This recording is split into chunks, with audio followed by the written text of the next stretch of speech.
Welcome. I am retired Colonel Kenneth Dunn, United States Marine Corps, and military advisor to veterans in transition. Today is a day of recognition, honoring Black military history and the legendary Buffalo Soldier, Brigadier General Charles Young. Veterans in Transition is a television, social media, and events platform designed to promote veteran related news, issues, and events. On behalf of our team of veterans and those committed to serving the veteran community, we welcome you to this special presentation. Now, it is my honor to introduce Mr. Charles Bleacher III, Chairman of the National Coalition of Black Veterans. Thank you.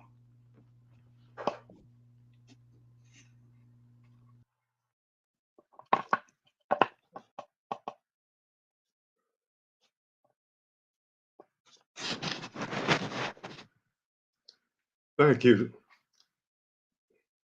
I'm having a little bit of trouble here. This program, something that's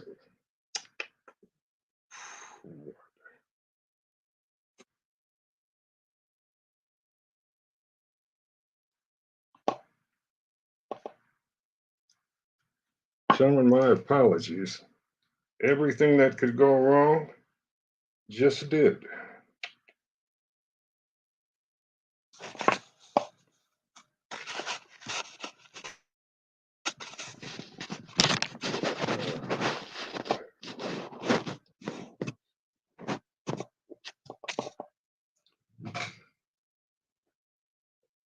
This program is sponsored by Veterans in Transition, allowing us the opportunity to further acquaint the public to Black military history and the legendary Buffalo Soldier, Brigadier General Charles Young.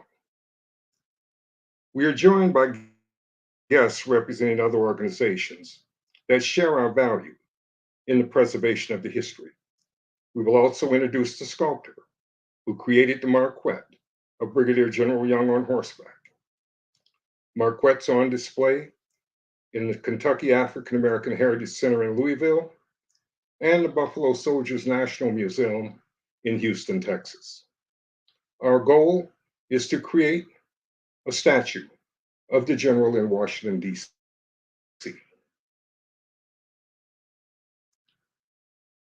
Colonel Young died and was buried in Lagos, Nigeria in January of 1922.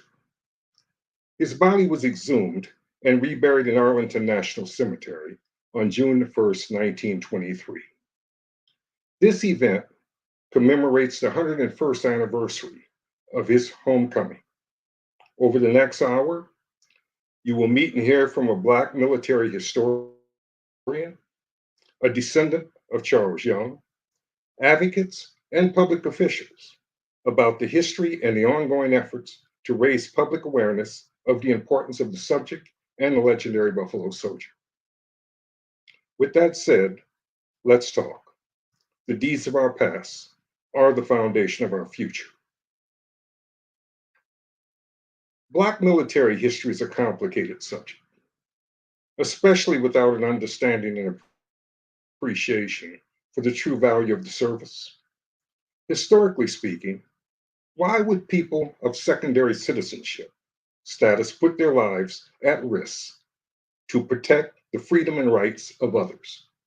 Today, we will focus a little on the what and the why the history is important. I would like to introduce our first four panelists and the organizations they represent. Edward DeBose, Chairman of the NAACP Veteran Affairs Service Committee. Paul Matthews, founder of the Buffalo Soldiers National Museum. Judith Cotton, Secretary of the National Association of Black Military Women. And Michael Thayard, Coalition Chief of Staff and past President of the 9th and 10th Horse Cavalry Association. Ed, coming to you first. Tell me about what do you feel, your organization feel is significant about the history of slavery?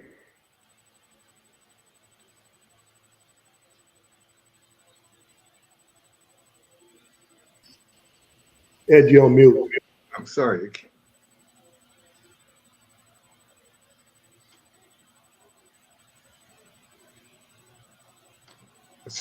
I can't hear you yet. You went back Can you hear me one. now? Can you hear me? Can everybody hear me?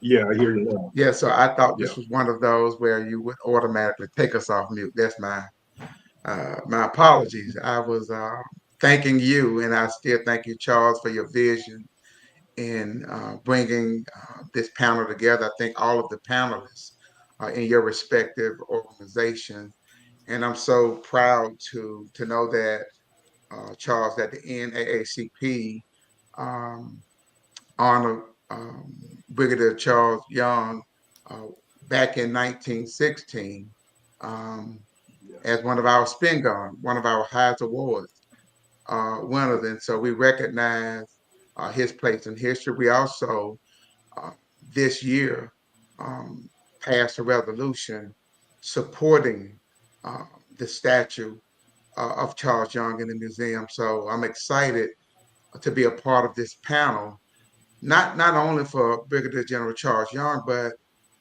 Black folks have been a part of every war that has been fought in this country, from the Revolutionary War to the Civil War, the War of 1812, the Spanish American War, World Wars One and Two, the Korean War, the Vietnam War, the Gulf War on terrorism in Iraq and Afghanistan. We have paved the way, and yet we have not always been appreciated as citizens. I hope that as we celebrate this 101st anniversary, that we recognize all of the patriots, whether they were in entertainment like Morgan Freeman and Tracy Morgan, better known as Ice-T, Barry Gordon, or whether they were in sports like David Robinson and Elgin Bailey, uh, even Jackie Robinson, who was court-martialed in this military that we love. So I'm excited to offer uh, my talent, my support, the organization support from our chairman Leon Russell, our president and CEO, President Derek Johnson, the members of the National Armed Services and Veterans Affairs Committee, and all of our units across the country as we celebrate and reflect on the accomplishments of Black soldiers, and as we push for this statue to be placed in its appropriate place on the Mall of DC. Thank you, Ed. Thank you. And next, we'd like to go to Mr. Paul Matthews. Paul is the founder of the Buffalo Soldiers National Museum in Houston, Texas. Paul has spent considerable years of his life establishing that museum. And Paul, tell us what you feel. What was your motivation? What was significant about the subject that made you want to invest so much of your life into displaying the subject to the public? Well, I first heard about the Buffalo Soldiers when I was a cadet at Prairie View A&M University back in the 1960s. And I read two paragraphs in one military book about the Buffalo Soldiers and became very intrigued about these Black men in the blue uniforms because they did what they did, not necessarily for themselves, but for those that came behind them.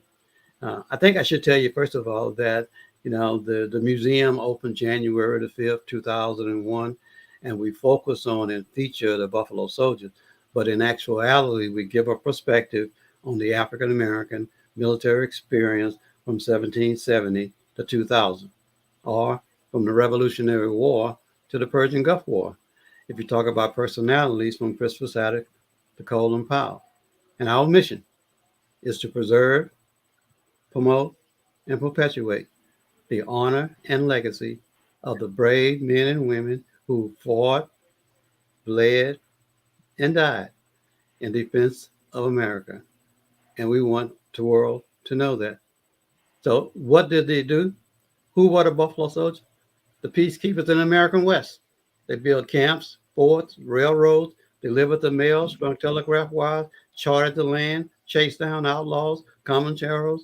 As a matter of fact, without the Buffalo Soldiers, the westward movement would have been delayed 50 years. And that's why we do what we do. Thank you, sir. And you're doing a tremendous job, brother. You're You welcome. really are. And next we have Miss Judith Cott.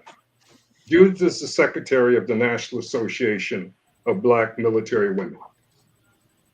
Judith, tell us a little bit about the 688th and why you think it's important that they get the recognition that they deserve for the role that they played in World War II. Good afternoon. Thank you for the opportunity to be a part of this panel. And on behalf of the National Association of Black Military Women, we all thank you.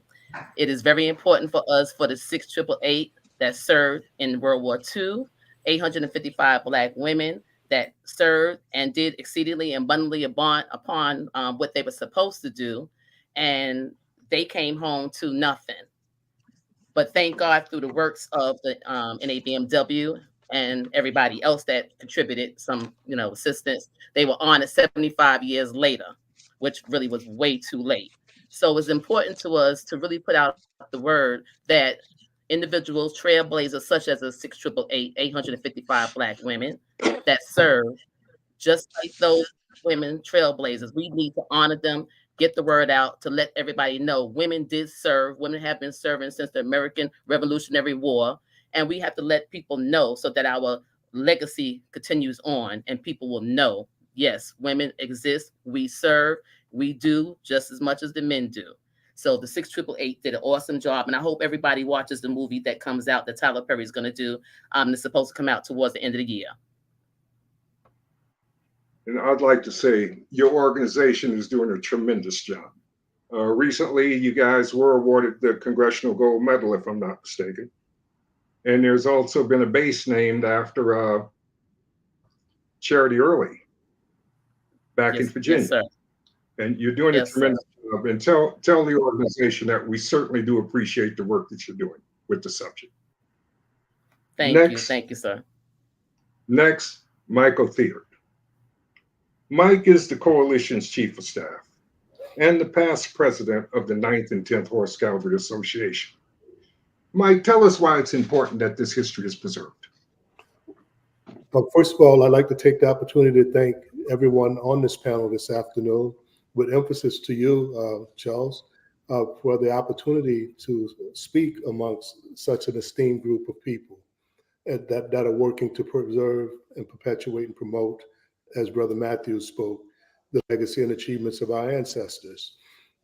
I see the contributions of Buffalo Soldiers, the versatility that General Young brought to the military environment and those that he served with, as well as mentored, such as at the time Sergeant Major Benjamin O. Davis, as our initial foray into what ultimately gave us access to that of civil rights and middle-class America. And in doing so, as we transition through this panel this evening, I'm hoping that that the audience will be able to tease out some of the, some of the cellular points of what we're speaking to, because when it comes to General Young, yes, he was a military man, but similar to that of General Colin Powell, he got to serve in very versatile and first capacities within that weren't necessarily traditional military roles. While at the same time, he became one of, if not the first, Black military leader to serve and lead Black troops during combat post-Civil War. Then he went on to become an educator at Wilberforce of military science, and the first Black military attaché in Hispaniola, Dominican Republic, Haiti, as well as twice on the African continent, where unfortunately he perished. And so again, I really appreciate the opportunity to participate this afternoon, and And let me not forget to also mention recent transactions in honor and in the memory of the general, specifically that of his induction into the Kentucky Civil Rights Kentucky Civil Rights Museum. Mike, not to cut you off on that, because you're going to get a chance to talk about that a little bit later. But what do you feel is the significance of the Black contribution to the defense of the country? Why did we fight? Why did we go? Well, first of all, it was to take the opportunity to evidence that we were capable of being successful in any capacity that which we are assigned. And unfortunately, well, at the same time, through fortune too, I guess it's a double-edged sword, because by the military being an environment where controlled experiments can occur, there were several instances throughout the history of our military service that new approaches and accomplishments were achieved. And not just with the Buffalo Soldiers, but with other separate units that helped with the building of our Western United States, North America, and through the fruition of service, as mentioned earlier, up through our most recent wars and aggressions against terrorism.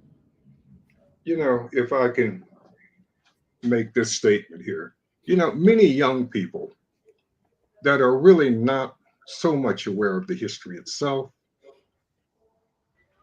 I have had some raise question to me about why would a Black person volunteer to participate in the military when in fact right here at home back in history, we weren't allowed to sit in the front of the bus. We were second-class citizens.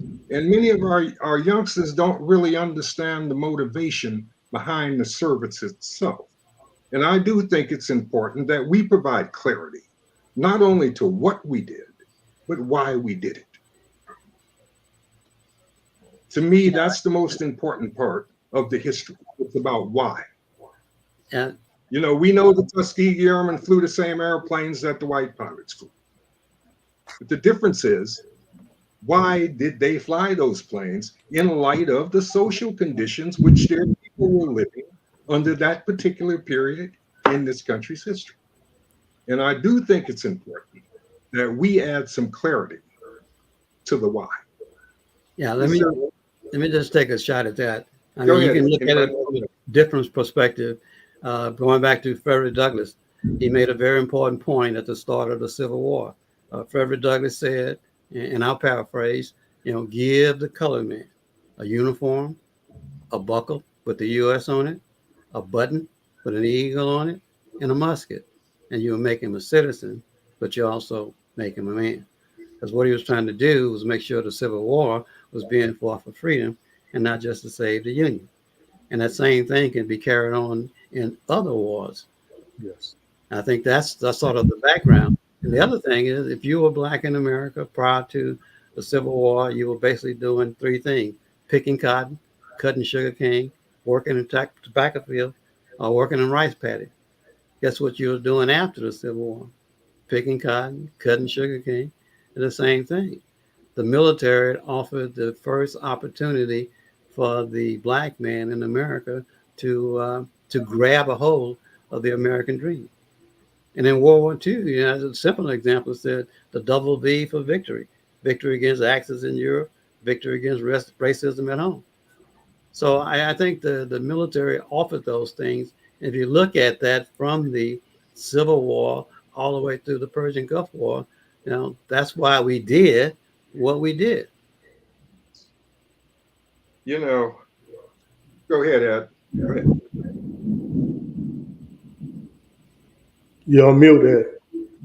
Ed, are you on mute? You mute? You're on mute. I guess I need to stay off mute. Go ahead, brother. Still on mute. Biography. Can y'all hear me now? Frederick Yeah. Douglass, in his autobiography titled Life and Times of Frederick Douglass, said, I urge every man who could to enlist to get an eagle on his button, a musket on his shoulder, the star-spangled banner over his head, and there is no power on earth which can deny that he has earned the right to citizenship in the United States. So we've served because we love this country. We were treated as second-class citizens, but as I started off, we have served in every branch of service. We've fought in every war. You can take it all the way back to the 369th Infantry, known as the Harlem Hellfighters, fought the Germans during World War One as a part of the French and served the longest stretch in combat. We've not only fought, but we fought valiantly. And uh, unfortunately, all the way up to World War II, we fought and we came back to this country and became second class citizens again, because as we got on the bus, the further south we got, the further to the back of the bus we were placed. But we continued. And judging by this esteemed group of panelists, we continue to fight for that right that God gave us. This subject would be appropriate for discussion for the whole hour, for a week, or a month, or a year. It is a subject that should be discussed. The Black military contributions are the cornerstone of the civil rights movement. And as you pointed out, with Frederick Douglass calling Black men to take up arms, I personally consider Frederick Douglass to be the father of the civil rights movement, and Black participation in the military has been a very important part of the civil rights movement from the Civil War forward. We should never lose sight or reduce the importance of our participation and our responsibility to give proper meaning and recognition to our own history. We will pick up on this subject in future discussions. I thank each and every one of you for your time and your comments. Thank you. Thank you. Charles Young lived in many places. However, he was only born in one, Mayslick, Kentucky. He's a native son. Governor Andy Beshear shared the following comments on the joke.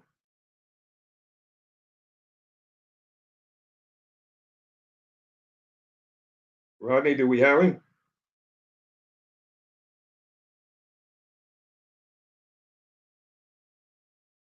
Bear with us for a minute here. Hello, I'm Kentucky Governor Andy Beshear. Brigadier General Charles Young was a native son of Kentucky and a monumental figure in U.S. history. He was born to enslaved parents in Mayslick, Kentucky in 1864. Following his father's footsteps of military service, he joined the U.S. Army and led an incredible career that would display his leadership as both a soldier and a teacher across the country. He eventually went on to serve as the first Black American attaché to a foreign country, representing our nation with honor. He was a trailblazer in the military and a courageous and effective leader, not only on the battlefield, but also in classrooms and at our national parks. Charles Young also spoke fluent French, German, and Spanish. He played piano, organ, and violin and composed music. And he was a talented visual artist as well as a published author. And he accomplished all this in the face of racist threats and frequent denial of his obvious skills, dedication, and intelligence. Put simply, Charles Young was extraordinary. When Young retired from the military, he'd earned the rank of colonel. And at that time, that was the highest rank attained by any African American in the Army. But this hero deserves so much more. So in February 2020, I posthumously promoted Colonel Charles Young to the honorary rank of Brigadier General in the Commonwealth of Kentucky. But knowing that he deserved more, I wrote to President Biden encouraging him to promote Young in the U.S. Army. And in November of that year, it happened. In April of 2022, a promotion ceremony was held at the U.S. Military Academy at West Point, where Young was just its third Black graduate. Charles Young was an inspiration to many. And over 100 years after he left this world, we are still speaking his name, still celebrating his incredible contributions to our country, and still working to give this American hero the recognition he deserves. In March of 2023, I signed Senate Joint Resolution 58, which designated the route from Camp Nelson in Jessamine County to the Kentucky-Ohio border at Mays Lick as the Brigadier General Charles Young Memorial Historical Corridor. This route will honor Brigadier General Charles Young and ensure everyone who drives down this corridor for generations to come knows his name and what he accomplished. We invite everyone to visit this corridor, see where General Young's story began, and follow his footsteps. It's going to play a really special role in Kentucky and Ohio, and especially Mays Lick. And given his contributions to our national park system, we'd like to see his birthplace added as a national park too. General Young is a native son of Kentucky, but devoted his life to serving his people in this great country. A century after his death, I'm proud to say the recognition continues because Charles Young will serve as a source of inspiration to Americans for years to come. Thank you. Our next guest will give some background on the history of the man and the ongoing projects they were involved with the coalition. I'd like to introduce Denise Johnson, descendant of Brigadier General Young. She will share some family memories. Mike Thea. Mike will talk about Colonel Young from his position as commanding officer of the 9th Cavalry during his period in the service. And we're going to go with James L. Galestine, Esquire, former judge, executive of Mason County Fiscal Court. The judge is the chairman of the Cabinet Committee. And Gerald Neal, Esquire, Kentucky State Senator, co-sponsor of the corridor legislation.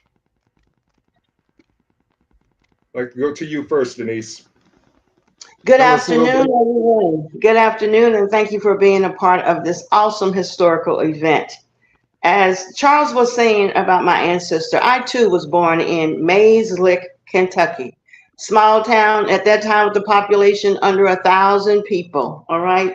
I did not know the importance of where we was going when I was 6, 7, 8, 9, 10 years old, when we were traveling to Xenia, Ohio, which is now called Wilberforce, Ohio.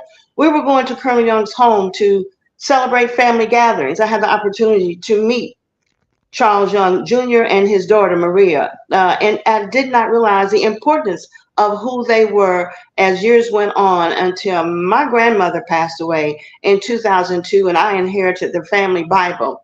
And in that family Bible, it was the history, my history, dated back to 1802, and in there was the history of Colonel Charles Young. It was like winning the lotto, $1 million. I had no idea the importance and the history and the legacy that this man had left on this country. So inheriting that Bible, it put me on a journey to follow his legacy. I went to Haiti as a missionary after I researched the Bible and found out he was the first attaché there. Not knowing to the kids that I was serving at the mission I was a part of, they knew who Colonel Charles Young was. Here I am in another country, away from America. They knew who he was. They gave me honor.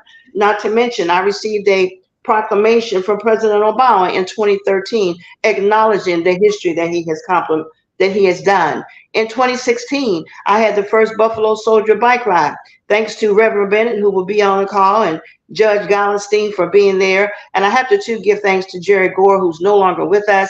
He was also adamant about the history and the legacy of Charles Young.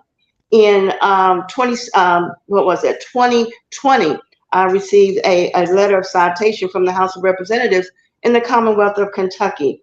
2022, I was invited to the World's Mayors Conference in Orlando, Florida, because I was trying to find a historical location, an office of representation for Colonel Young in the country of Haiti. I too have found that location, but it's on hold right now due to the earthquake that they had in 2018. And this is in Okai, Haiti, which is like 45-minute plane ride or a 3-hour drive. As you all know, Haiti is under unrest right now due to all the violence that's going on. But I have been ecstatic and excited just to be a part of his legacy, to make sure that I can keep his legacy alive. And again, I thank all of you that are a part of this conference call. Thank you, Charles. Denise, thank you. And I'd like to add that the coalition take great pride in the fact that I believe we made the first donation of materials to that future library in Haiti that, Yes, from past yes, plans, will be named to honor Brigadier General Charles Young. that is correct. Yes, sir. And as soon as we can get a solid, as soon as the unrest has been removed from the country where it's safe to travel, we will proceed and move forward. Great, great. Next, I'd like to go to Mike Theus. But Mike, before you speak, I'd like to say a word or two about you, brother.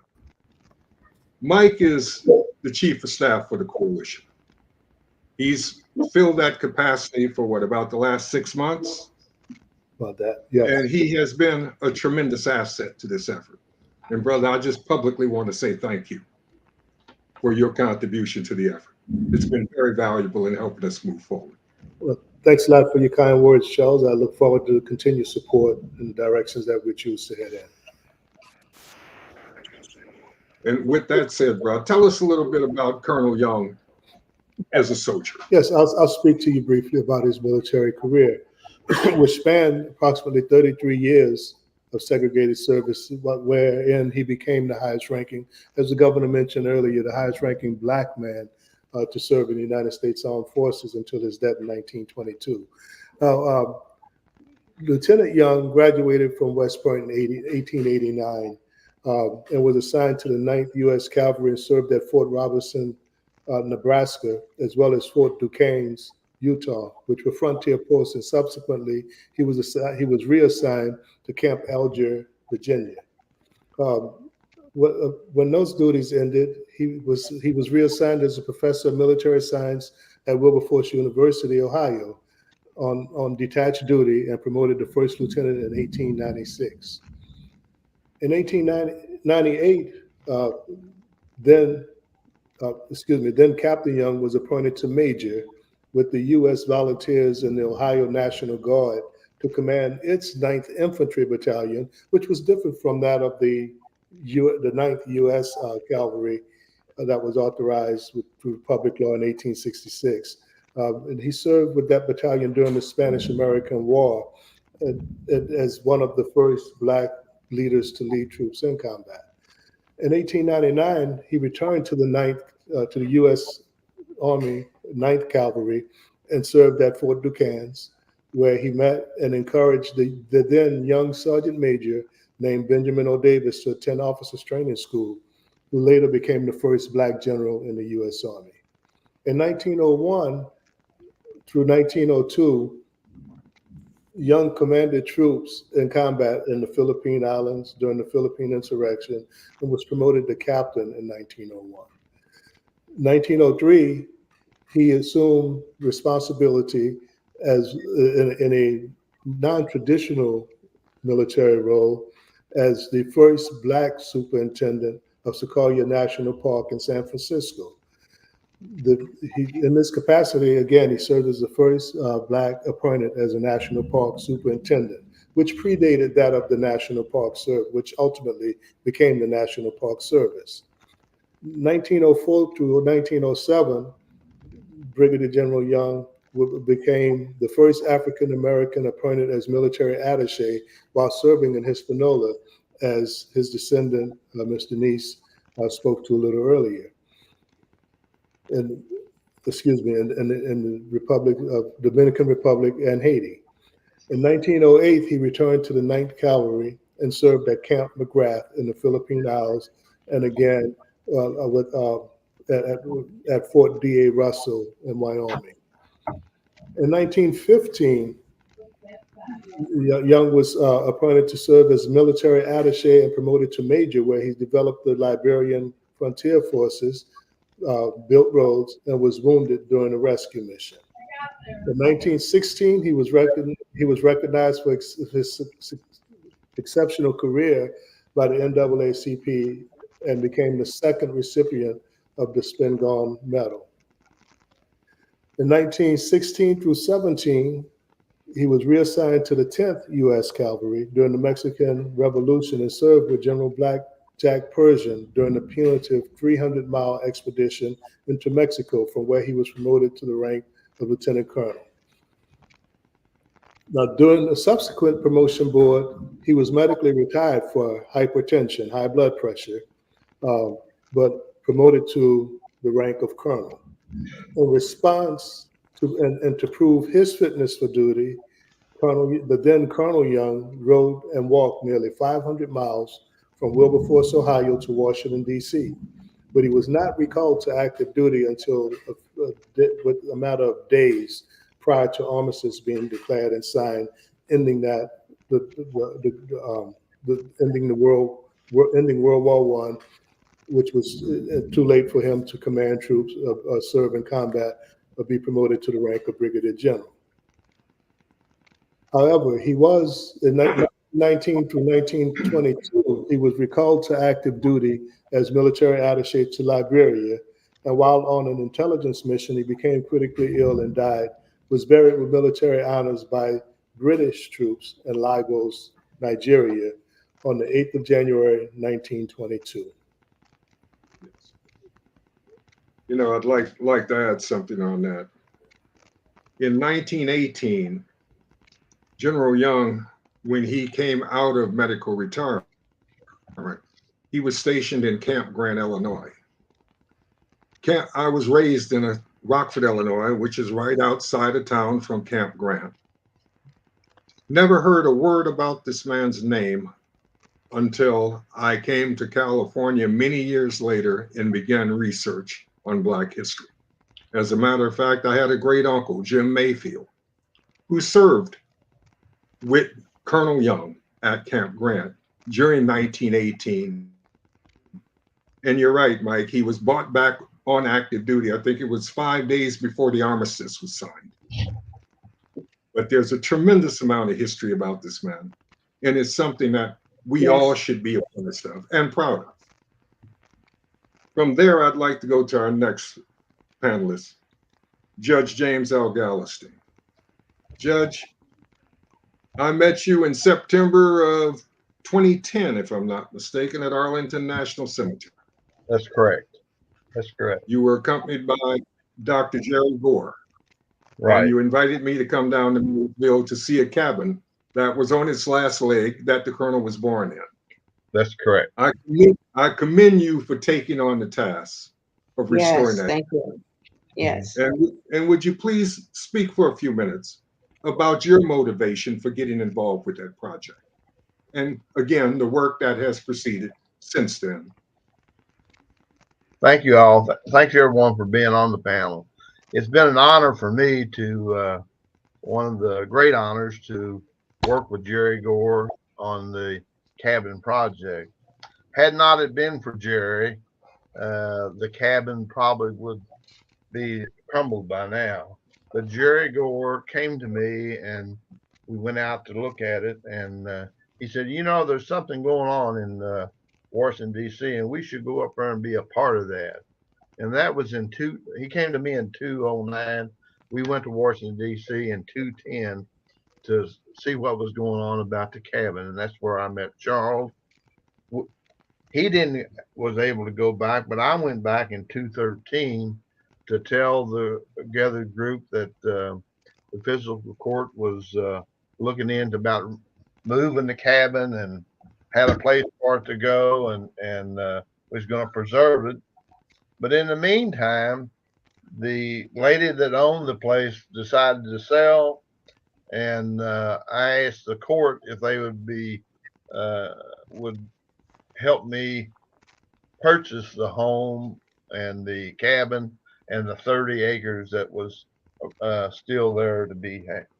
Thankfully, they supported it.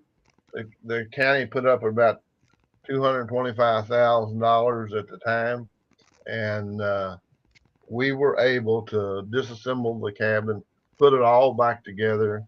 And the reason for that is, as Jerry always said, is to tell the story, not only of Colonel Young, but the story about the history of blacks in Mason County.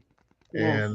And that that goes from, from Mason County. There's a tremendous amount of history in and around Mays Lick. During that time frame, there's about 4,600 and some odd enslaved people, owned by about 900 or so people in and around Mason County. And there's a tremendous amount of history that comes from that birth cabin where he was born, and with his mother. I think Julian Burns was Bruin was her name, and with the three sisters and a couple of brothers in there. And of course, Gable lived on another farm. But there's a story there that Julian, Charles Young, Amanda, and all those people realized this child needed to be moved and needed to have a better chance other in Kentucky, and moved him across the river where he continued to receive the best education from his mother, his grandmother, and went on, like everybody has already talked about, his military career at West Point and so forth. So this corridor that the governor, and I want to say one thing about the governor, when he was called upon to help provide an unjust deed that happened years ago, promoting him to general and then naming this corridor, I take my hat off to him, because he stepped up to provide the leadership to right a wrong. And I hope what comes out of this corridor from Camp Nelson to Maysville and on across the river, is my understanding that Ohio was going to vote on the legislation. I have no idea whether that's passed. It was supposed to have been up a couple of weeks ago to pass it and take the corridor on up to Wilberforce. But there's a tremendous educational factor there that tells the story of not only for the blacks, but also for the citizens of Mason County that need to know the actual facts of the history of what Charles Young did, what he lived through, and what he rose to from that humble beginning in Mays Lick, Kentucky. And I'm proud to support it. I've always have, and I want to make sure that Jerry's legacy and his dream is realized. Thank you, Judge. We appreciate that. Thank you. Thank you. Next, I'd like to introduce Senator Gerald Neal. But before you say anything, Senator, I'd like to say a word or two about you personally. When the idea came forth to establish a corridor, well, I raised the question to Representative Mike Denham. Mike scratched his head. He said, well, let me figure out how we can do this. And he came back and he said, Charles, it would make better sense and be an easier legislative push if we do not try to name specific streets or roads, but to name a region in honor of General Young. I took that idea to Senator Neal. He told me, he said, I'll take care of it. And he did. I think it was in March 23rd of last year, the governor actually signed that piece of legislation at the cabin, designating a region. Senator, why did you think it was important enough for you to devote time to helping us make this happen? Well, first of all, thank you so much, Charles, and thank you so much for including me on this very important event here today. I do want to point out that I'm here serving as the Senate Democratic leader, and also the vice chair of the Kentucky Legislative Black Caucus, and I represent District 33 in Louisville, Kentucky. But I also want to point out that my great uncle, by the way, was a Buffalo soldier. So in our family, we had a historical connection, but I had no idea the journey I was going to go on. That, Charles, I want to thank you for exposing to me, and which really stimulated my thinking in that area. The fact of the matter is that this is a great initiative, and I'm proud to have been a part of it, a small part. But it was my pleasure to co-sign the legislation that was Senate Joint Resolution 58, which was sponsored by myself, co-sponsored by myself, and also Senator Stephen West. We joined forces together and got that legislation passed. And the legislation directed that the corridor be denoted with signage and that the state work to promote its historical, military, and cultural significance. And in addition, leaders were to work with their counterparts in Ohio to promote the corridor as a regional attraction. So this was not just the beginning of something, it was the beginning of a journey which I've been proud to be a part of. I might point out that we don't merely, and when we did that sign, unveiling of a sign and so forth, and let me point out that, yes, I agree with the comments about this governor. He immediately responded in a very positive way. We worked with him closely with respect to this. But this illustrated a pathway of historical recognition and ratification, and that's important. And this corridor paid tribute to an American hero, of our collective journey to honor our past, and an enduring reminder of the rich tapestry of history that binds Kentucky and indeed Ohio itself. So it serves as a beacon for future generations, inspiring them to uphold the values of diligence, dedication, and determination embodied by Brigadier General Charles Young. So this is more than an acknowledgement. This is more than tourism or maybe perhaps the foundation of an economic stimulation in some parts of our state and perhaps in Ohio as well. What this is making sure that we understand that what we are today is part of what has been generated through our history. We are a product of that. And Brigadier Colonel Charles Young was integral of that part. And he was something that everyone, be you black or white or any ethnic derivation, to be proud of. So yes, Charles, I'm pleased that you opened the door for me to participate. You did that. You said kind words about me. I'm gonna say something kind about you. You did that, and you were very diligent. And I want to expand it to this crew of people, some of which you brought me in contact with. All of them, all of you, even on this event here today, have been so diligent, and you are so knowledgeable and so aware of the importance of what you're doing. I salute you. I salute the veterans. I salute those who have protected our country. But given the history of our nation, for you to do this work is so very important. Thank you so very much. Thank you, Senator. And I'd like to add, there's not too much legislation that goes forward without any dissent whatsoever. And this happened to be a piece of that legislation. It passed through the Senate with absolutely no dissenters at all. And that's due to, and I credit Mike Denham for coming up with the idea, and I credit you, Senator, for the execution. Thank you. Your work has been appreciated, and we look forward to the work that you're still doing with Ohio State Representative Terrence Upchurch to include the Ohio stretch into the corridor, Absolutely. Which we're optimistic should happen within the next, I would say, 6 months. Thank you very much.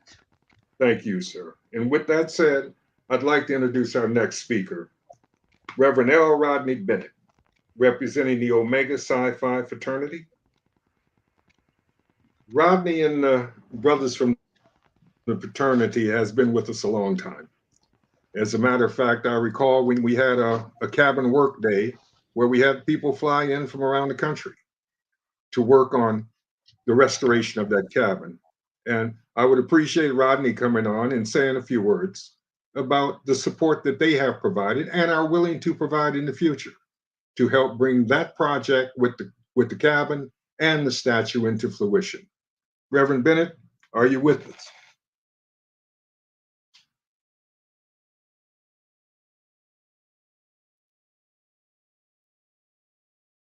Where's Rodney? Yes, sir. Can you hear me okay? Excellent. Hear you fine, brother. Thank Wonderful. you. I first want to just highlight the wonderful comments, this wonderful privilege and opportunity just to be able to share a few moments. Want to thank you publicly for your dedicated service for over 40 years to this particular cause. And I remember vividly on that day, as I see the picture there, that's a reminder of when we all came together, when the cabin was dying on the vine. And Jerry, as the judge has mentioned, and Denise and Michael have been akin to, and the senators that have operated from one session to the next to continue to further this great cause. How you all met, and my family and my daughter was there, my wife, and we met everybody back in 2010. And little did we realize the wonderful legacy that was being established because we know that nothing happens by accident, but it's all by divine providence. And providentially, we have come to this place for such a time as this. As we know, the church has continuously been that foundation that as we look at the annal of time down through the years, the one thing that has been there has been the church. Jesus said, upon this rock, I will build my church, and the gates of hell shall not prevail. It's truly a great day to be alive, and a greater day to be alive, brothers and sisters, when I am able to represent the 42nd Grand Basileus of Omega Psi Phi Fraternity Incorporated, and the thousands of men across this great nation and across the world who represent the royal purple and the old gold, who are indeed honored to stand and to promote during this time the privilege and this divine effort to look at the erection of a statue representing Brigadier General Charles Young in Washington, D.C. We know that Omega Psi Phi was founded on the campus of Howard University, November the 17th, 1911. And it upholds 4 cardinal principles: manhood, scholarship, perseverance, and uplift. And as we look at our second honorary member, and that being Brigadier General Charles Young, he came into the ranks March the 8th, 1912. And if there was ever an example of one who embodies the fact that the scriptures tell us that we have not been given a spirit of fear, but of power and love and a sound mind, that embodiment comes through the person of Charles Young. He led relentlessly. He led with honor, with integrity, with dignity. Oh my goodness. And he set such a great example because his mentoring, as we look at it, and as Michael referred to the great history across this land, time and time again, wherever he went, the greatest example of leadership is when folk decide to pass up someone else in order to follow your leadership. And that's what happened when he rose through the ranks. And there were white officers, there were black officers that recognized his essential leadership qualities. We have a wonderful phrase in our beloved fraternity that says friendship is essential to the soul. Oh, no better way than to demonstrate friendship than through the power of manhood. We still see that today with mentoring initiatives and efforts to continue to uplift our young men and our young women. Our belief in our faith is that this will align itself perfectly with the continuous uplift. But we recognize the importance of scholarship, which is our second cardinal principle. You know, it's interesting because the great late Nelson Mandela reminded all of us that education is the greatest weapon by which we can use to change the world. Charles Young changed the world in a mighty way. And in this age and time, and when we see people seeking to eliminate, to eviscerate, and to decimate our important heritage and culture, scholarship could not play a more important role. We see also the power of perseverance. Very and well we're said. so thankful. Amen. we're so thankful of all of the work that was done to really promote down through the history and legacy of all that has been done with Charles Young, even to the place to where our leadership has been able to work closely with the Veterans Administration, to work closely with other groups to get that promotion following the great work that Governor Bashir did, and then to support the federalization of his promotion to Brigadier General. So we look forward to that. We look forward as a church in the community of where he was born, there in Mayslick, to continue to do whatever we need to do, Brother Blacher, to continue to support this great effort. We know that the church is still there, and our doors are still open as people come through on this corridor to lift up this area and this community in a great way. And Charles, we're just so proud of the stick-to-itiveness and the great leadership that you have demonstrated through the Black Veterans Coalition to continue to champion this very important cause. Well, brother, you know, there's an old saying, they say you don't quit a job until it's done, right? Yes, sir. Yes, sir. How you know, that is. You know, you're going to hear a lot more about the cabinet corridor in the future. As we mentioned the corridor, the Ohio state government is moving HR 253 forward, calling for the corridor's expansion from Ripley, Ohio, where Young was raised, to Wilberforce. Representative Terrence Upchurch is sponsoring the Ohio House resolution. The expansion will bring the number of Black history sites on the corridor to 10, a great educational tour route to be traveled. We invite our Omega brothers to make a tour of Highway 68 starting from either end as part of their pledge in honor of General Young. We're calling on veteran organizations to consider planning a tour. With that said, we would like to erect a statue honoring General Young in Washington, D.C. Michelangelo, Leonardo da Vinci, Donatello were not available, so we got the next best. I'd like to introduce Antonio Tobias Mendez, sculptor. He's done some incredible work. The process for developing the castings for the Marquette can be seen on YouTube. Go to the inspection of the Colonel Charles Young Marquette. He also conducted a survey of locations around the Capitol to determine the most suitable site for the statue. The obvious best location is on the grounds of the institution dedicated to civil rights, the National Museum of African American History. We need approval on the location and to raise $1.5 million to cover the statue and the black tie military gala that we are proposing to celebrate the unveiling. We would like to unveil the statue on Veterans Day, November the 11th, 2025.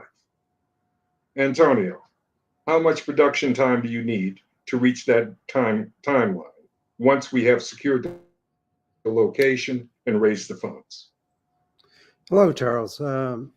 You know, ideally a year from the dedication date, but I will take as much time as you can afford me. Okay.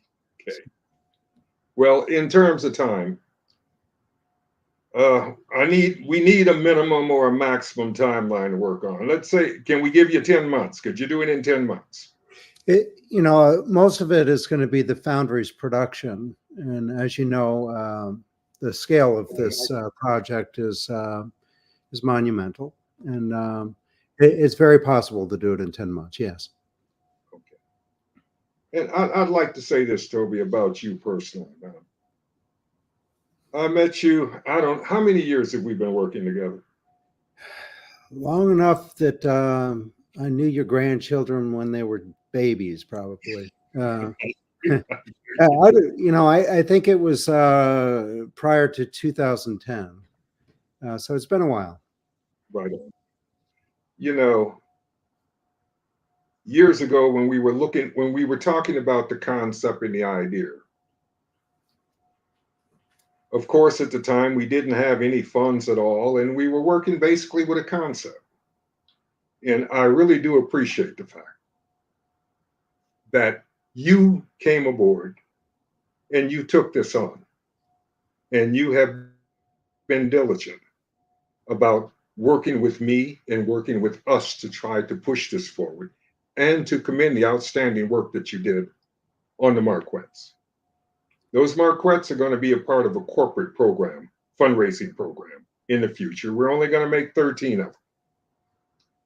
And as of right now, we have called on Congressman Hakeem Jeffries to aid in advancing the location conversation to the appropriate source, the House of Representatives or the Smithsonian Institute.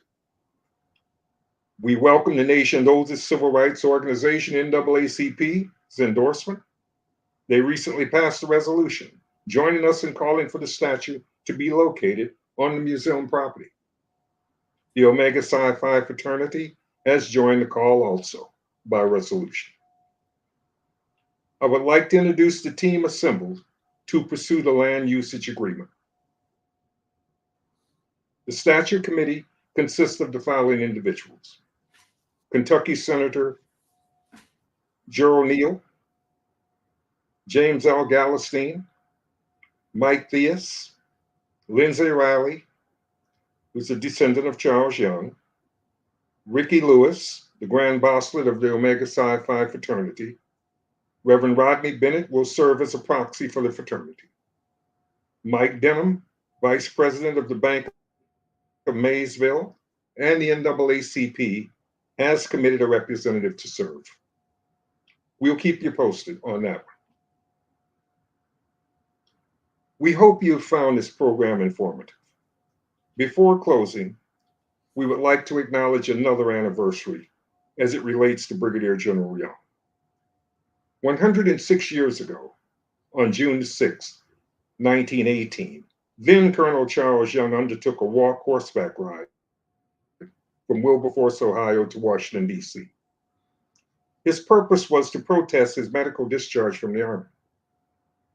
He covered 497 miles in 16 days. The statue will memorialize that historic event. If you'd like to support the effort, please order the Give Me a Home on the Mall t-shirt to show your support. We will use the next few minutes of the program to entertain any questions or any comments that anyone would like to make or have in regards to the program today. Is there anything that the panel would like to briefly, any members of the panel would like to briefly comment on? Charles, this is Denise, the fourth generational descendant. I would just like for those to keep the prayer for the country of Haiti in order for us to get an international Brigadier General office location in that country where he was attaché. We need to keep that country in prayer because they are under so much unrest right now. So that is my request for us to be able to make that happen, because Brigadier Young served a few years over there and they know that man. They respect that man and they honor that man. So that's my prayer request. Okay. Is there anything else anybody else would like to add? If there's nothing else to be added, we close with a special thank you to the Veterans in Transition for sponsoring this event and the organizations that contributed to the effort, and to you for joining us. The deeds of our past are the foundation of our future, lest we forget. Thank you. Thank you. Thank you. Thank you, Mr. Blacher, for this afternoon's informative tribute to Brigadier General Young, as well as to the panel members who joined us to give their information and their opinions and examples of their service to make this happen. As a native of Kentucky, I'm awful proud of what is going on in the state of Kentucky in honor of Brigadier General Young. We look forward to dedicating this statue in the near future. Veterans in Transition organization, thank you all for joining us today. All the best. Thank you All for the right. opportunity. Excellent program. Thank you. Good to Thank see you, you very Denise, Judge. Good to see you all. Thank you. Thank you, Charles. You're welcome. All right.